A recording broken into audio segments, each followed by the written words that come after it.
En esta sesión vamos a abordar dos tópicos. El primero relacionado con la dimensión constitucional del derecho al trabajo a cargo del doctor Santiago Machuca y posteriormente el tema relacionado con la brecha laboral existente entre mujeres y hombres a cargo de la doctora Cecilia Garau de Argentina. A continuación voy a presentarles al doctor Santiago Machuca, que será nuestro primer profesor. El doctor Santiago Machuca es candidato a doctor PhD en Derecho por la Universidad de Salamanca, en España. Es magíster en Derecho con mención en Derecho Constitucional por la Universidad Andina Simón Bolívar, sede Ecuador. Además, especialista superior en Derecho Administrativo por la misma institución. Es abogado y licenciado en Ciencias Políticas y Sociales por la Universidad de Cuenca. Es coordinador del área de Derecho Constitucional y docente titular de la Cátedra de Derecho Constitucional en la carrera de Derecho de la Universidad Central del Ecuador, además de ser profesor de posgrado, principalmente en temas constitucionales en varias universidades del Ecuador. Como le decía, como les comentaba, el tópico que abordará el doctor Santiago Machuca es la dimensión laboral la dimensión constitucional del derecho al trabajo. Estimado doctor, muy buenas tardes, bienvenido. Muchísimas gracias, querido Damián. Un gusto poder estar con ustedes en la tarde del día de hoy. Un saludo cordial a todas y todos quienes integran este foro, esta segunda jornada del Diplomado en Derecho Laboral. Reitero mis agradecimientos a Latin Juris, específicamente a Damián por la invitación. Y bueno, vamos a entrar en la tópica que ha sido propuesta para que yo brinde esta disertación. Una pequeña aclaración: ya he dejado de ser coordinador del área de Derecho Constitucional en la Universidad Central. Ahorita el doctor Juan Montaña está asumiendo la coordinación, sigo yo en la titularidad y estoy con el permiso respectivo por mis estudios de doctorado. Bueno, vamos a entrar en la tópica propuesta respecto a las dimensiones constitucionales del derecho al trabajo. Yo, frente a esta situación, quisiera proponerles dividir esta intervención en tres elementos, en tres momentos.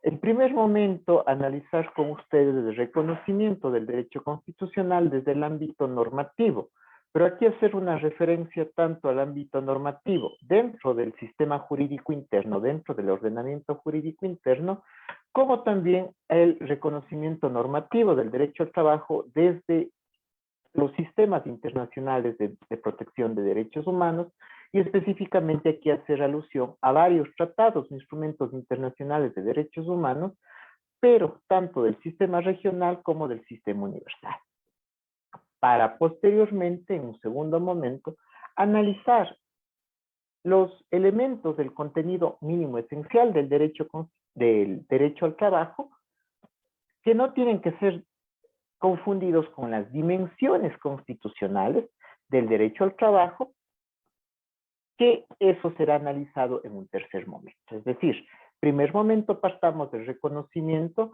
del derecho al trabajo en estos instrumentos de orden normativo interno y externo.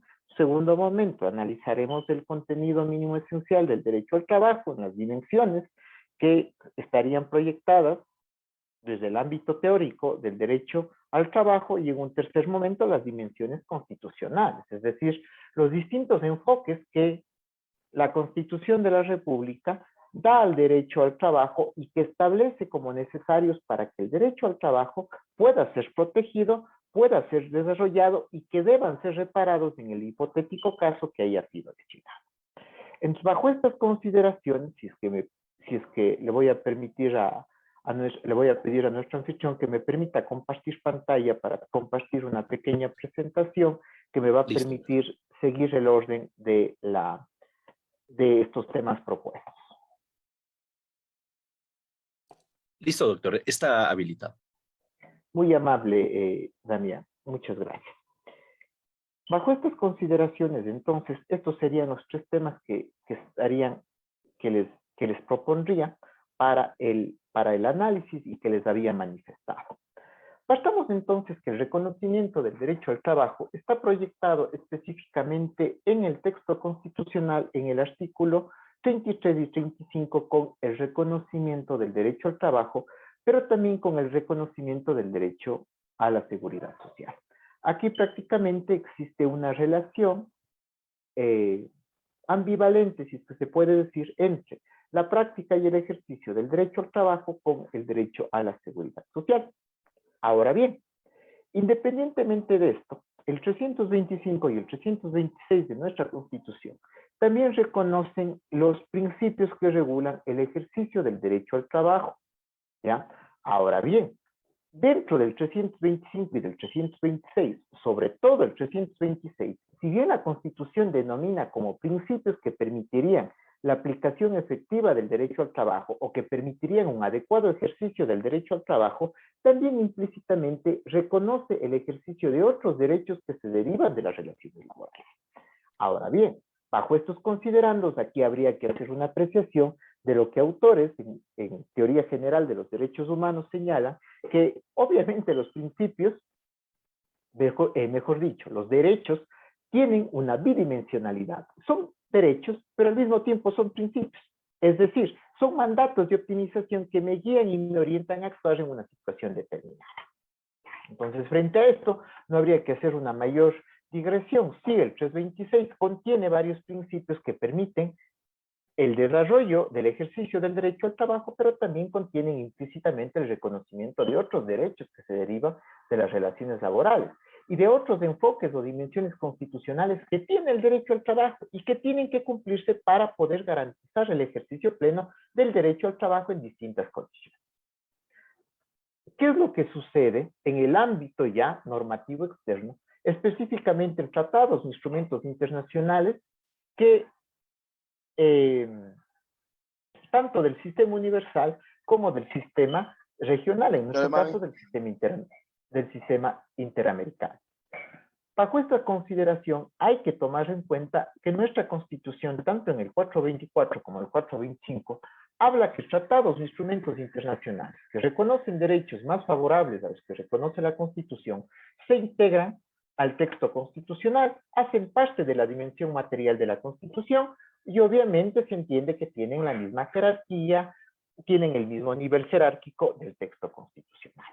Ahora bien, por eso es que justamente hago esta referencia para entender cuál es el marco constitucional, no solo el reconocido directamente por la Constitución, sino también el reconocido en tratados e instrumentos internacionales que se integran a lo que está establecido en la norma constitucional. Bajo esta consideración, no podemos dejar de lado, por ejemplo, lo que está señalado específicamente en los tratados e instrumentos internacionales que reconocen el ejercicio del derecho al trabajo y de distintos enfoques o otros derechos que se derivan de la relación laboral.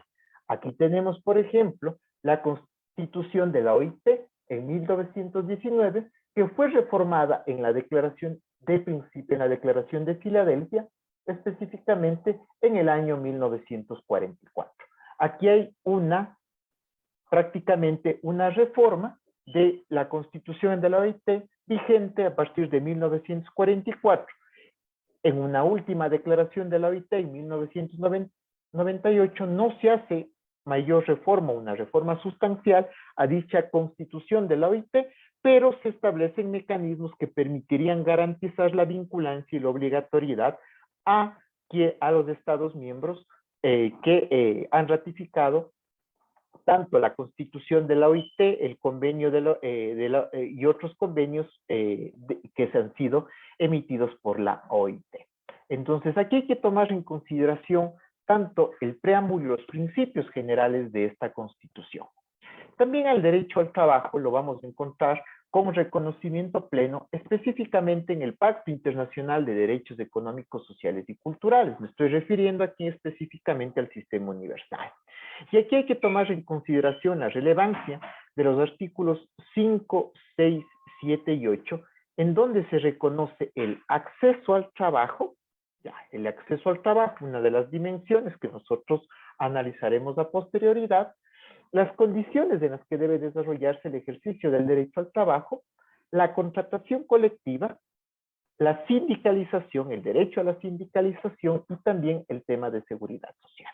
En el Pacto Internacional de Derechos Económicos, Sociales y Culturales vamos a encontrar entonces el tema del reconocimiento del trabajo, pero también otras situaciones adicionales, como por ejemplo, las condiciones en las que se va a desarrollar este trabajo, seguridad social, negociación colectiva, contratación colectiva, es decir, ya el ámbito de del derecho, de la protección, no solo del derecho de la relación individual, sino de la relación colectiva de trabajo. Aquí también hay que tomar en consideración el Pacto Internacional de Derechos Civiles y Políticos. ¿Por qué? Si bien no es la temática propia, no hay un desarrollo de un derecho económico, social y cultural como el trabajo, aquí hay la vincularidad que hacen en el caso del derecho de asociación. El derecho de asociación con fines laborales, es decir, con fines de agremiarse en organizaciones de trabajo que estaría vinculado. El Pacto Internacional hace esa precisión, reconoce el ejercicio del derecho de asociación en el caso de la asociación con fines sindicales en relación directa a la libertad sindical. También como algunos elementos importantes del sistema universal de instrumentos importantes respecto al derecho al trabajo, hay que considerar el convenio de la CEDAW, específicamente que se refieren a situaciones de protección a la mujer, pero en este caso está la protección a la discriminación a la mujer en el ámbito laboral. También es interesante y es importante hacer mención a esta situación. Ahora bien, bajo esta consideración obviamente van a tener prevalencia o van a tener una mayor abarcamiento de la problemática o de la protección al derecho laboral, los convenios especializados que se dan en el marco de la OIT.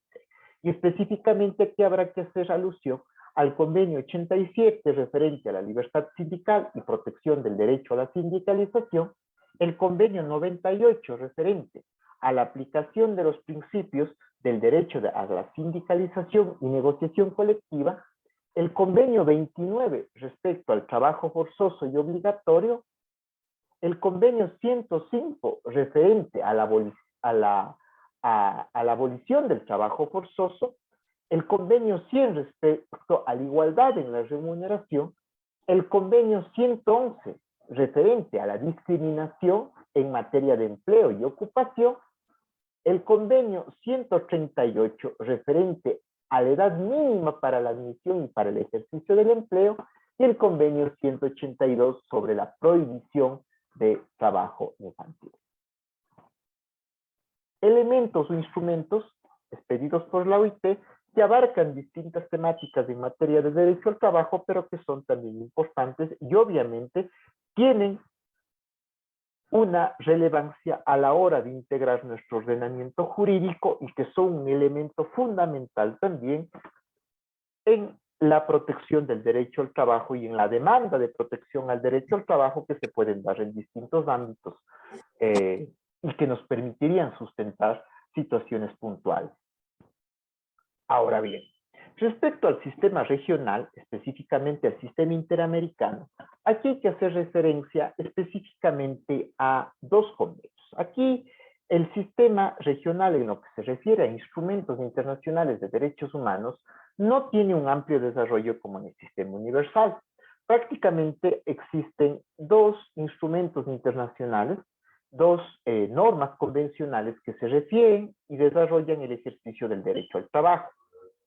En últimas épocas, estos instrumentos internacionales han sido ampliados por las interpretaciones que han realizado los órganos del sistema interamericano, específicamente la Comisión, varias opiniones consultivas, pero también varias sentencias relevantes de la Corte Interamericana de Derechos Humanos. Se me ocurre o se me viene a la mente, por ejemplo, el caso de los trabajadores de Petroperú contra Perú es un caso interesante en donde hay un desarrollo de aspectos relativos a libertad sindical, protección del derecho al trabajo, negociación colectiva y otros tipos de situaciones interesantes. Pero en estos instrumentos, por ejemplo, La Convención Americana de Derechos Humanos en el artículo 6 habla sobre el trabajo digno y la prohibición de trabajos forzosos y esclavitud.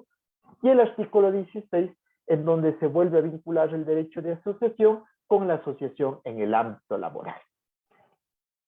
El protocolo adicional a la Convención Americana de Derechos Humanos, el protocolo de San Salvador, en el artículo 6, 7, 8 y 9 hace un desarrollo específicamente del derecho al trabajo, y aquí se establece el reconocimiento del derecho al trabajo, las condiciones en las que debe desarrollarse el derecho al trabajo, las condiciones justas, equitativas y satisfactorias, los derechos relativos a sindicalización, específicamente la sindicalización, contratación colectiva, negociación colectiva y huelga, y el artículo 9, los temas relativos a seguridad social.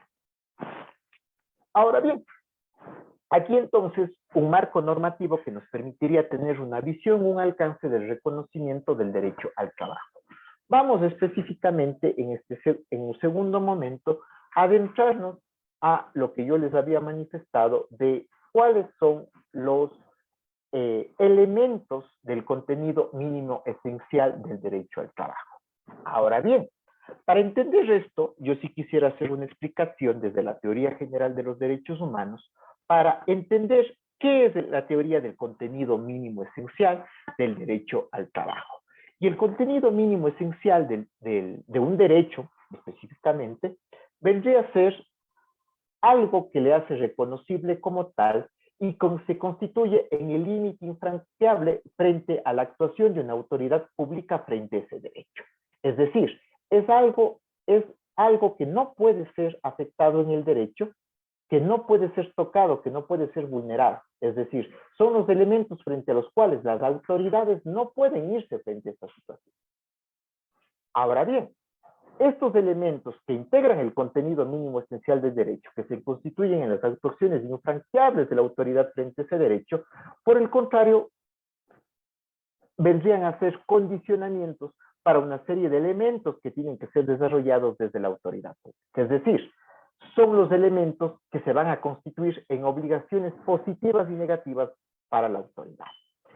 Positivas porque tienen que desarrollarse, porque tienen que generarse una serie de condiciones que permitan desarrollar ese derecho. Entonces, bien sea por acción de las normas, bien sea por actuación del legislador, bien sea por la actuación de la capacidad normativa que tienen otras autoridades, bien sea por el desarrollo del ámbito jurisprudencial o bien sea por el desarrollo de las políticas públicas. Es decir, esos elementos del contenido mínimo esencial tienen que ser desarrollados por las autoridades a partir de jurisprudencia, a partir de las normas o a partir del ejercicio de políticas públicas. Pero también son los límites, es decir, son los límites de la actuación estatal. La actuación estatal no puede ir en contra de esos elementos del contenido mínimo esencial, son las obligaciones de hacer. ¿Qué no tengo que hacer frente a ese derecho? Porque si lo hago, pongo en riesgo el contenido mínimo esencial de un derecho. El contenido mínimo esencial del derecho justamente va a estar determinado por los mandatos del Sistema Internacional de Protección de Derechos Humanos. El contenido mínimo esencial del derecho lo vamos a encontrar en la configuración que va a ser el sistema internacional, bien sea a través del ámbito normativo, de las normas convencionales, o bien sea de las interpretaciones de esas normas convencionales a partir de la jurisprudencia, a partir de otros mecanismos de interpretación. Obviamente, tomen en consideración las situaciones que les he manifestado anteriormente respecto a que eso es parte de nuestro derecho constitucional. La teoría general de los derechos humanos, el derecho internacional de los derechos humanos es parte del derecho constitucional y es parte de la condicionante de que todo el ordenamiento jurídico va a tener que guardar armonía justamente con ese bloque o con ese marco constitucional amplísimo que nosotros tenemos.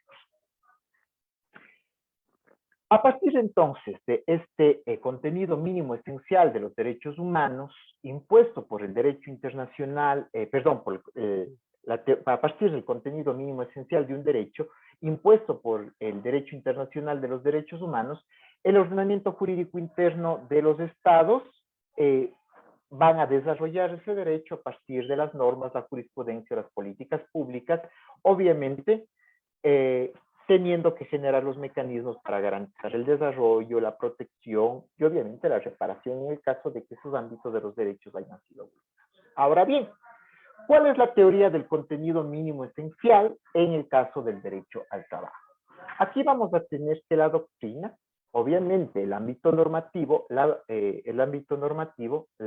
doctrina, va a establecer tres elementos en el contenido mínimo esencial. Primeramente, el acceso a la fuente, el poder acceder al trabajo. Eso es un parte del contenido mínimo esencial del derecho, el acceso, poder acceder a una fuente de trabajo, poder ganarme la vida, poder acceder a una fuente de empleo que me permita, obviamente, satisfacer mis necesidades mínimas vitales.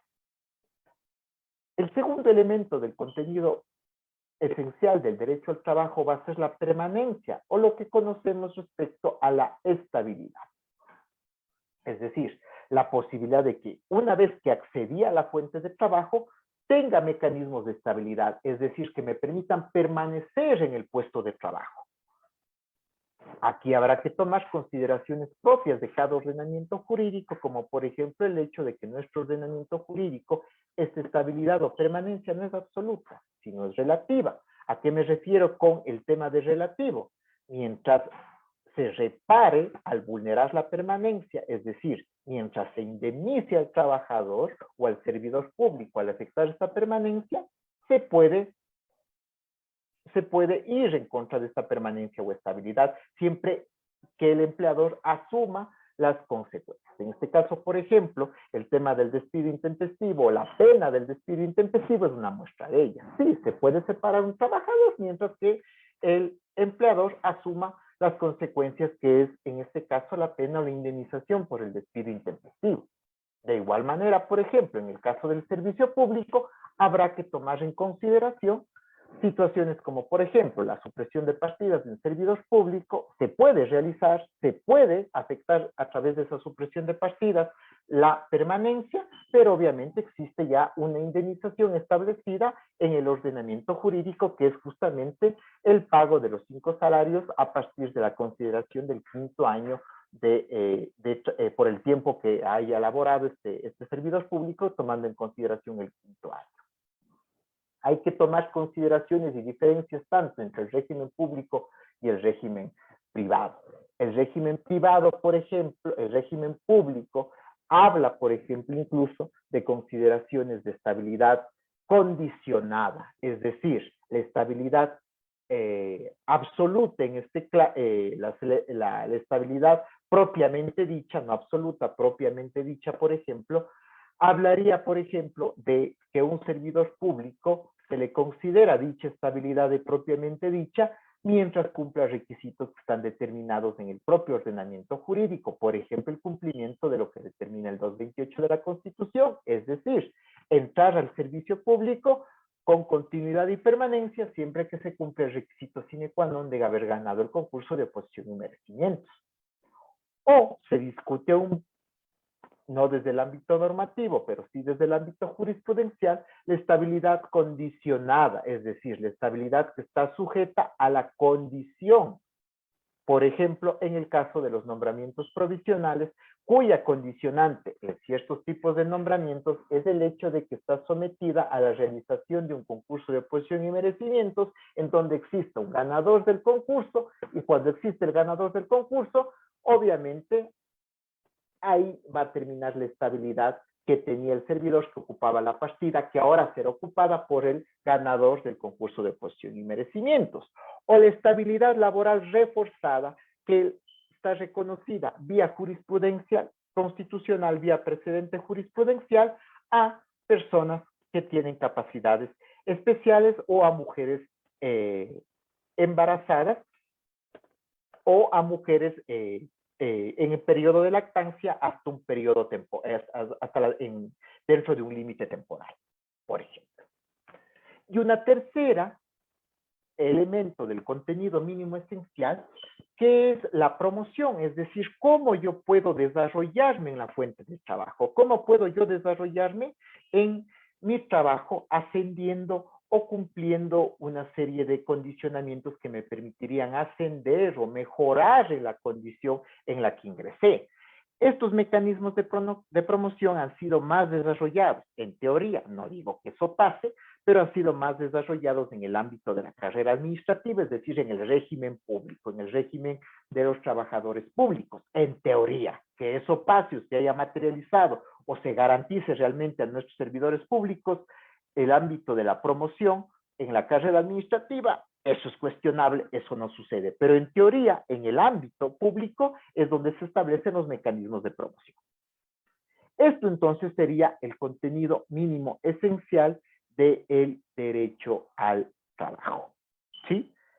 Estos son elementos que son integrantes en el derecho al trabajo respecto a acceder a la fuente de trabajo, permanecer en la fuente del trabajo y promocionarme en el trabajo, promocionarme en la fuente, mejorar en la fuente del trabajo a la cual he accedido. Esto tiene que ser diferenciado con las dimensiones constitucionales. El contenido mínimo esencial está incluso desarrollado en doctrina, reconocido en tratados e instrumentos internacionales. Las dimensiones constitucionales es el enfoque que nuestra Constitución le va a dar al derecho al trabajo. Es decir, determinadas situaciones que tienen que cumplirse para poder entender como materializado al derecho al trabajo, que se relacionan con el derecho al trabajo. Por lo tanto, tienen que ser desarrolladas, protegidas, para poder señalar que el derecho al trabajo se esté desarrollando. Hay muchos que sostienen, por ejemplo, que estas dimensiones constitucionales del derecho al trabajo son derechos autónomos.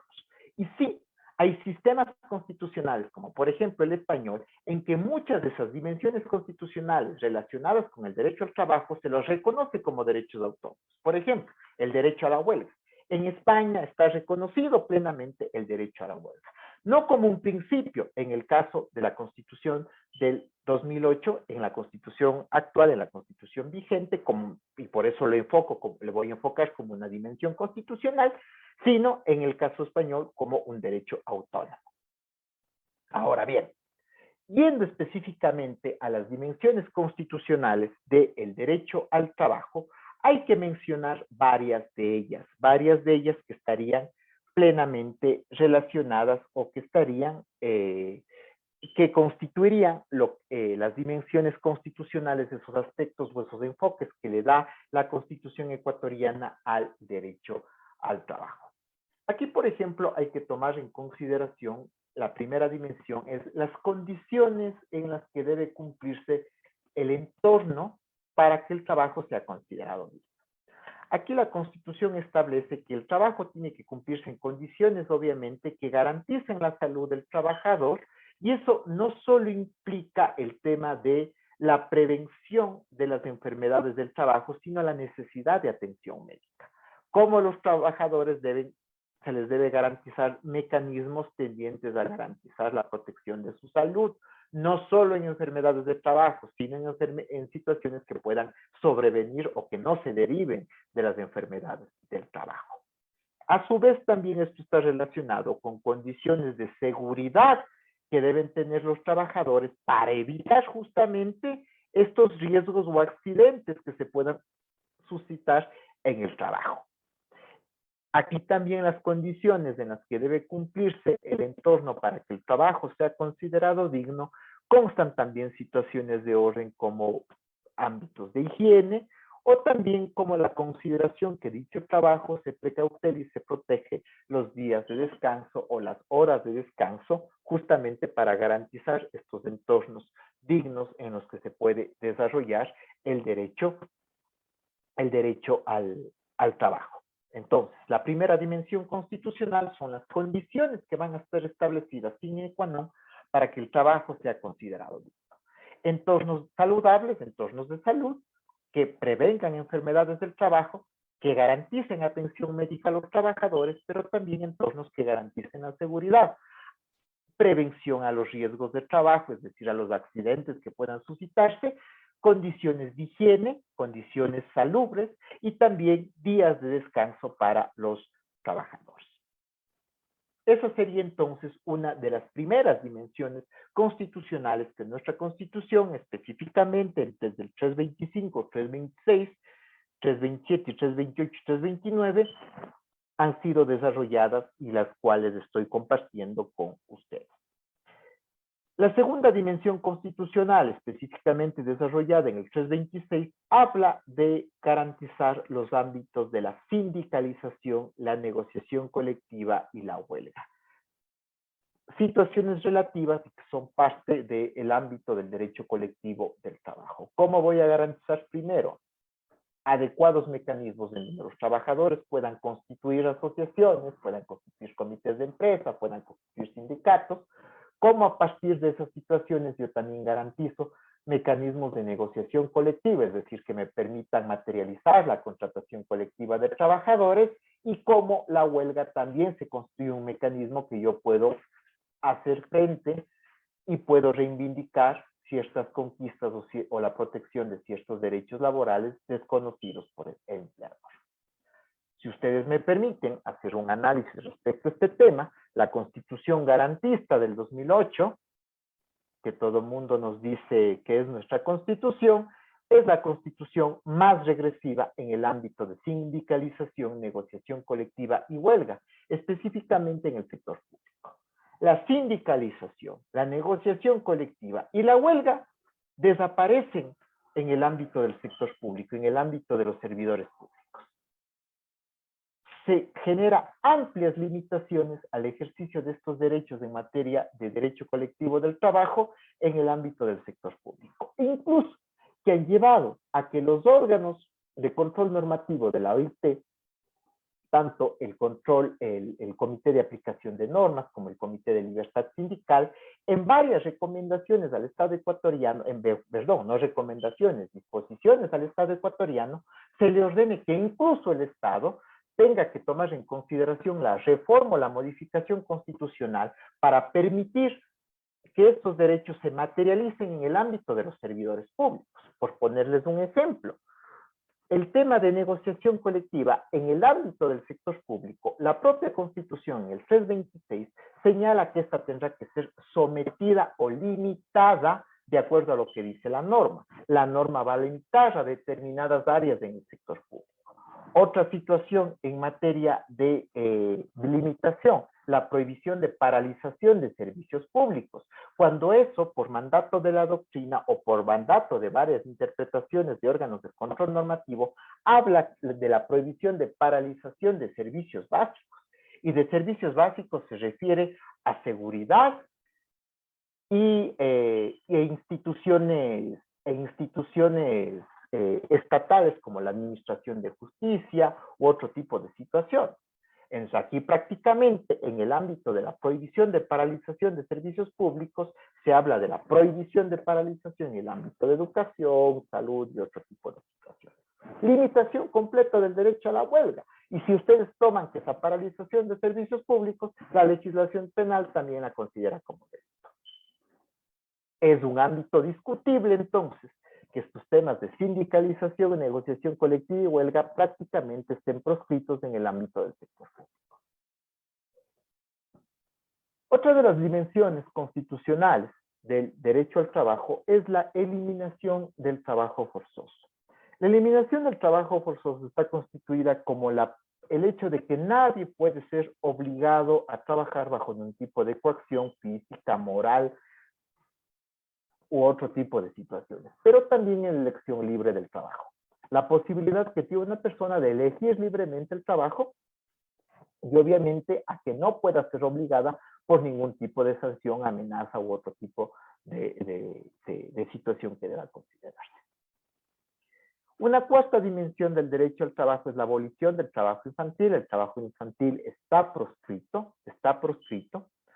La quinta sería la eliminación de la discriminación en materia de empleo y ocupación. Y aquí hay que tomar varios elementos, varios principios que están reconocidos a partir del 326 de la Constitución, que se refieren, por ejemplo, al hecho de que ante igual trabajo habrá igual remuneración, al acceso al empleo en igualdad de condiciones, al acceso al empleo de todas las personas en igualdad de condiciones, y la protección también de ciertos grupos de atención prioritaria en el acceso al empleo, como son personas con discapacidad, mujeres embarazadas también la protección a las mujeres y también la protección al trabajo familiar no remunerado. Elementos o principios que coadyuvan a esta dimensión constitucional de crear condiciones no discriminatorias en el ejercicio del derecho al trabajo. Protección a grupos de atención prioritaria, determinados en la Constitución, protección a mujeres, protección a personas embarazadas, la protección de los derechos reproductivos del trabajador, la consideración de igual trabajo, igual remuneración, es decir, la valoración del trabajo va a ser determinante para determinar la remuneración, no otro tipo de situación, y también considerar formas del trabajo no remunerado, y en esto está también la relación, y en una sociedad patriarcal como la nuestra, obviamente es una protección indirecta a las mujeres.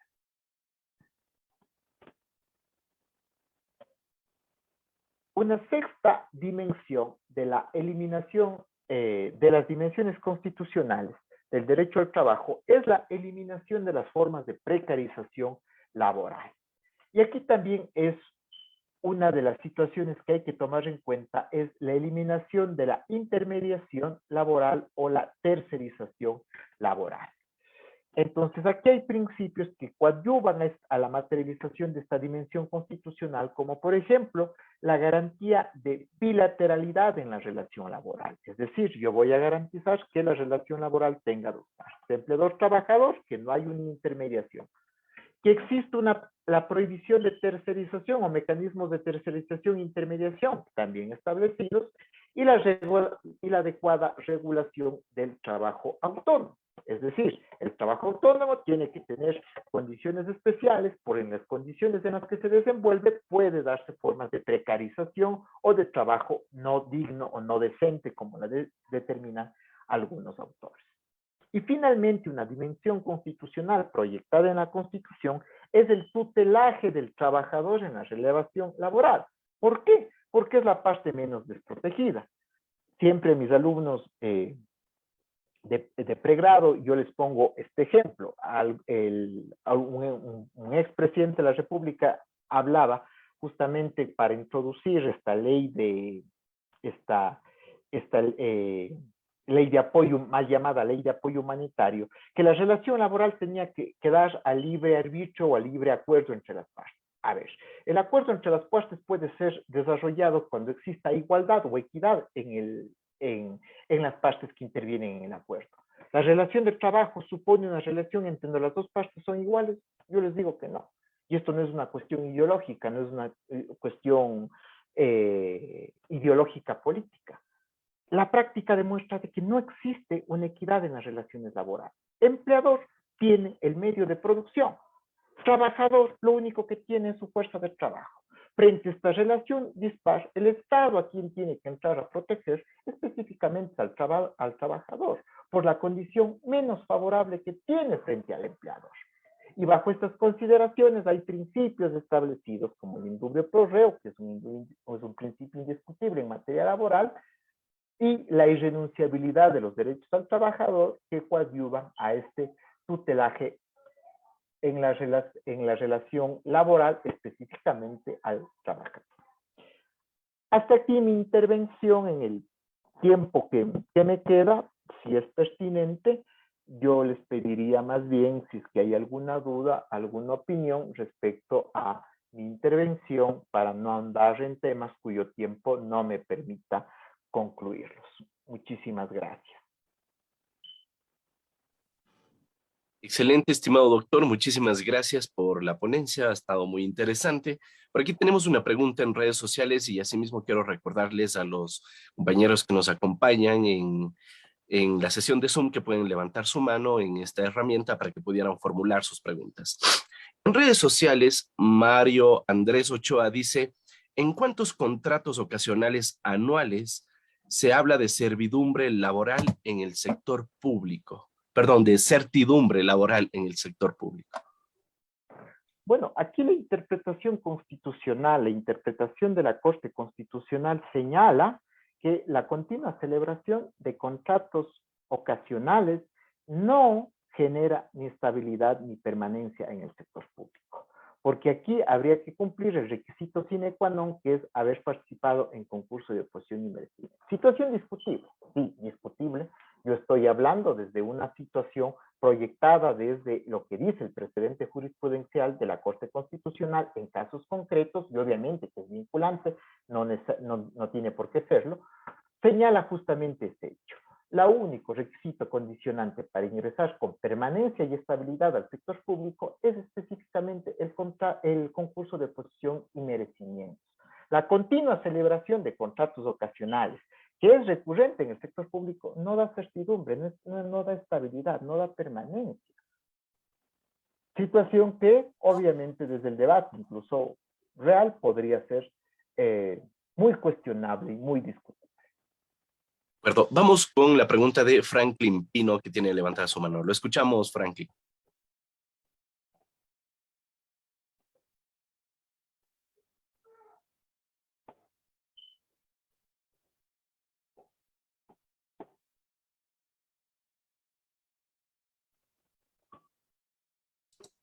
Debe activar su micrófono, Franklin.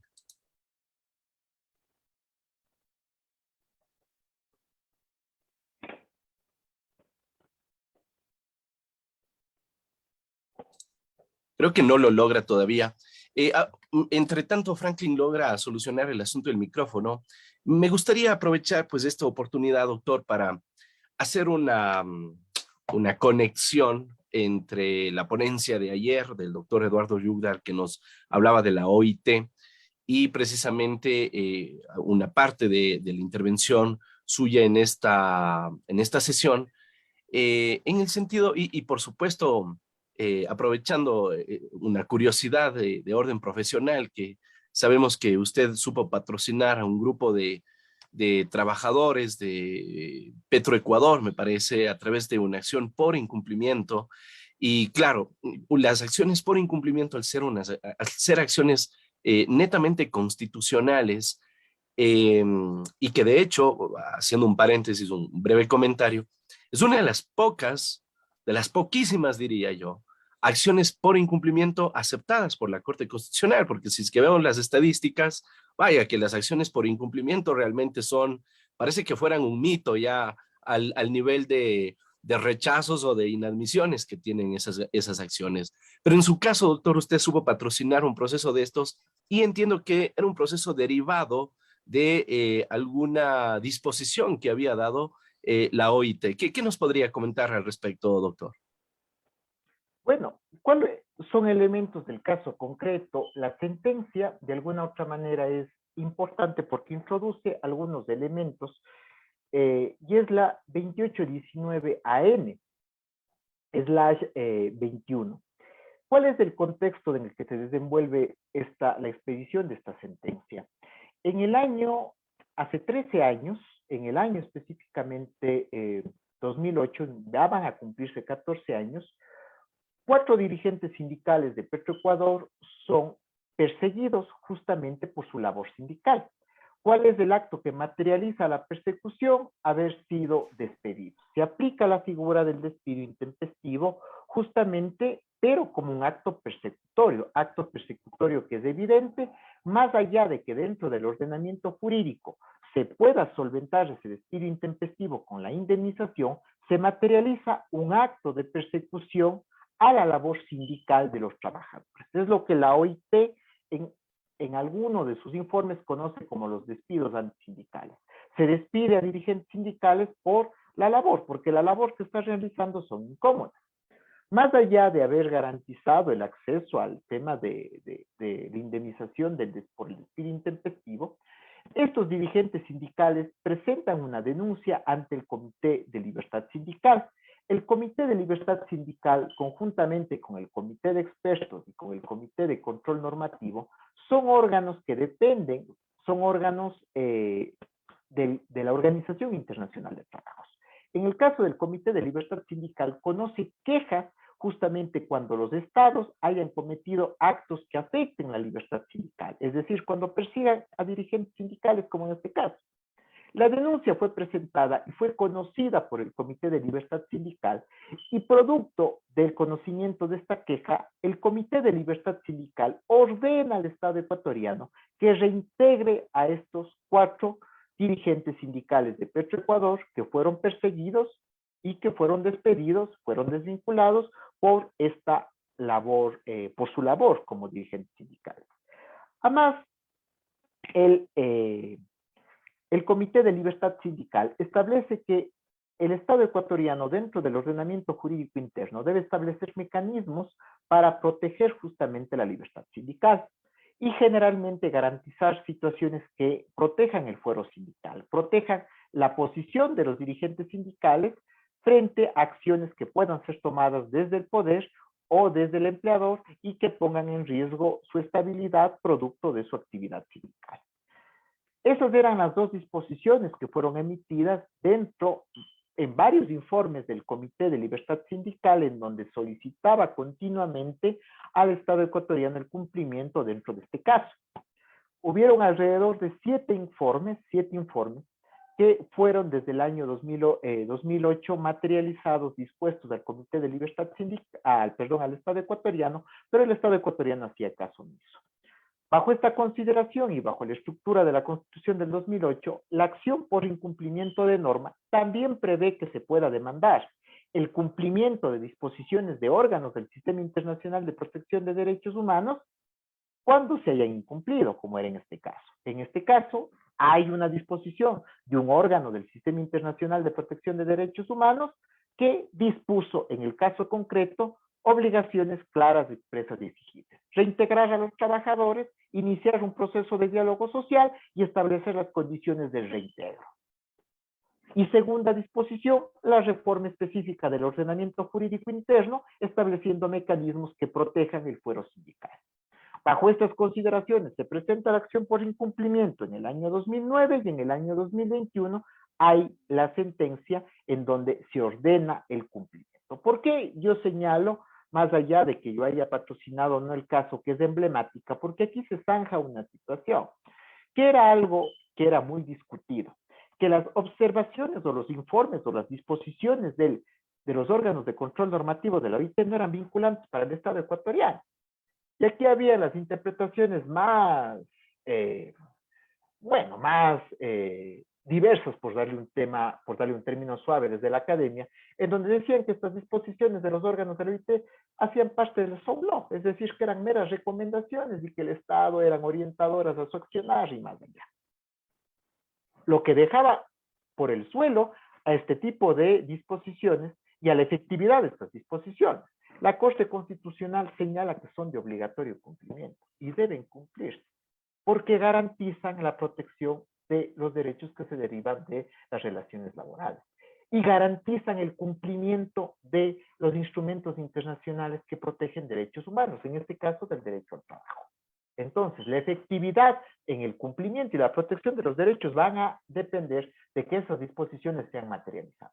Con esto se zanja una discusión respecto a que dichas disposiciones de la OIT no eran vinculantes. Eso entre otros aspectos que podría comentar, estimado Damián. Excelente, excelente. Bueno, veamos si es que Franklin Pino logró solucionar el tema de su audio. Franklin, escuchamos su Estimado pregunta. doctor, mil disculpas, no sé si se me escucha en este Sí, instante. ahora sí. Mil disculpas, muy amable, un gusto saludarle, doctor Damián, y felicitarle por estos diplomados excelentes y adicional la exposición del doctor Santiago Esteban, excelente también. Quisiera acotar algo que mencionó con bastante claridad en las dimensiones constitucionales, que lamentablemente más bien no se ha pegado a la progresividad de los derechos que supuestamente se debe tener. Ha habido, en este caso, creería yo, un retroceso, como bien lo mencionaba el doctor, ¿no? Con la famosa ley de apoyo humanitaria, en donde lastimosamente se han visto vulnerados los derechos. Debería de pronto buscarse la inconstitucionalidad de esta ley, pero sí quisiera mencionar uno de los aspectos, ¿no? Que para mí son relevantes, a pesar que todos ellos son la abolición del trabajo infantil, supuestamente, en donde podemos observar con anterioridad a gobiernos anteriores, en donde tantos niños, personas de la tercera edad, discapacitados, se apostaban en las principales calles, carreteras del país. Esto de algún modo se logró solventar, eliminar, qué sé yo, el trabajo infantil en los camales, en distintos lugares, pero lastimosamente hemos vuelto a lo mismo, estimado doctor. ¿Qué podemos hacer? Podemos observar lastimosamente en las, como mencioné, ¿no? En las principales ciudades, sobre todo en épocas navideñas, de fin de año o de descanso para los niños, que supuestamente son sus vacaciones, lastimosamente apostando nuevamente la mendicidad en esos lugares. Adicional a todo esto, ¿cuál sería el camino para exigir el cumplimiento? Como podemos ver, el derecho al trabajo, que supuestamente tenemos ese supuesto acceso para llegar a tener un trabajo digno, el gobierno ve como un triunfo el poder despedir a las personas, y no solo el actual, ¿no? Del doctor Guillermo Lasso, sino del anterior gobierno, en donde lastimosamente se despidió a tantas personas y que vulneraría también sus derechos. Muy amables, muchas gracias. Muchísimas gracias, Franklin. Sí, bueno, respecto al tema de la explotación infantil, que está ligada al el trabajo infantil es una forma también de materializar condiciones de explotación, específicamente en este caso de niños, niñas y adolescentes. Yo creo que es una situación que va a estar siempre ligada a los ámbitos de inequidad social existentes, que son permanentes en sociedades inequitativas como las nuestras. He ahí que el Estado debería tomar una serie de situaciones, no solo desde las políticas públicas, sino del ámbito normativo, que incluso penalicen este tipo de actuaciones, considerándolas como verdaderas atentatorias a la dignidad humana y que afectan justamente no solo en este caso una dimensión constitucional del derecho al trabajo, pero sí y también a un principio base que es el principio de interés superior del niño. Respecto a las situaciones y a las constantes reformas que han llegado a generar una verdadera precarización de la relación laboral, bueno, con la ley de apoyo humanitario y con las continuas reformas al Código de Trabajo, hemos regresado 20 años en materia de derecho al trabajo. Prácticamente las situaciones nos llevan ya a ámbitos en los cuales futuras reformas laborales nos llevan a decir, bueno, pues de una vez ya más bien proscriban el derecho al trabajo. Claro, ya más bien tengan una actuación de frente y proscriban el derecho al trabajo. ¿Ya para qué el derecho al trabajo? Si lo que se está tratando es de generar condiciones de verdadera inestabilidad y inseguridad en las relaciones de los trabajadores. Hay que estar atentos y hay que obviamente generar mecanismos que permitan reaccionar frente a esas reformas lesivas que sigan ahondando más en la precarización de las relaciones laborales. Ok, doctor. Bueno, tenemos por aquí una pregunta también de Karina Vela que nos dice, buenas noches. ¿Los mismos derechos de directivos de un sindicato tienen los directivos de una asociación laboral de una empresa privada? Ya que he conversado con otros abogados y algunos piensan que no, pero sin embargo he realizado estatutos de asociaciones privadas y las mismas son aprobadas bajo los artículos de los sindicatos. A mi criterio no importa el nombre de la organización laboral, sea asociación o sindicato, todos tienen derecho de los beneficios como dirigentes gremiales. ¿Qué opinión tiene usted al respecto, doctor? Por supuesto, la protección sindical no solo se refiere al ámbito de los servidores públicos, sino también al caso de los trabajadores que tienen relación con privados. Incluso el ámbito del control normativo y del Comité de Libertad Sindical, las quejas, también muchas de las quejas, por ejemplo, son presentadas por sindicatos de sindicatos o comités de empresas florícolas, de trabajadores bananeros o de otro tipo de situaciones. Entonces, aquí la libertad sindical se garantiza tanto en el sector privado como en el sector público. Los límites establecidos en la Constitución hacen creer o me hacen sostener el hecho de que nosotros prácticamente en lo que se refiere a negociación colectiva, en contratación colectiva, en sindicalización y en derecho a la huelga, prácticamente han sido situaciones ya proscritas en el sector público. Las limitaciones son tan fuertes que prácticamente son situaciones que no se permiten mantener. En el ámbito del sector privado hay una mayor amplitud con las limitaciones establecidas también en el propio 326 que lesionan gravemente la posibilidad de libertad sindical. De acuerdo, doctor. Y vamos con una última pregunta para continuar luego con la ponencia de la doctora Cecilia Garau, quien ya nos acompaña. En redes sociales, Tania Micaela Ramón nos dice, buenas noches. En cuanto a la limitación del derecho a la huelga de servidores públicos en servicios básicos, ¿cómo se puede entender la contraposición de derechos? ¿Cuál prevalece? ¿El derecho del trabajador a la huelga o el derecho del ciudadano al acceso a salud o seguridad, por ejemplo?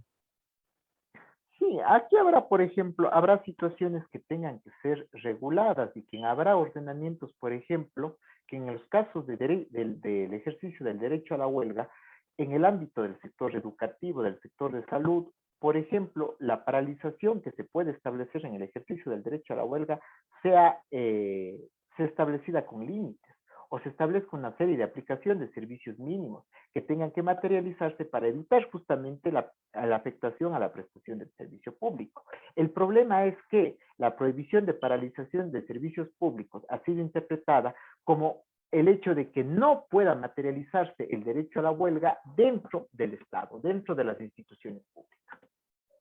Eso es la interpretación lesiva que ha limitado el ejercicio del derecho a la huelga en el sector público, lo cual obviamente es algo ya restrictivo. Por eso es que hablaba yo de los de servicios esenciales que se establecen, los cuales no podrán ser paralizados.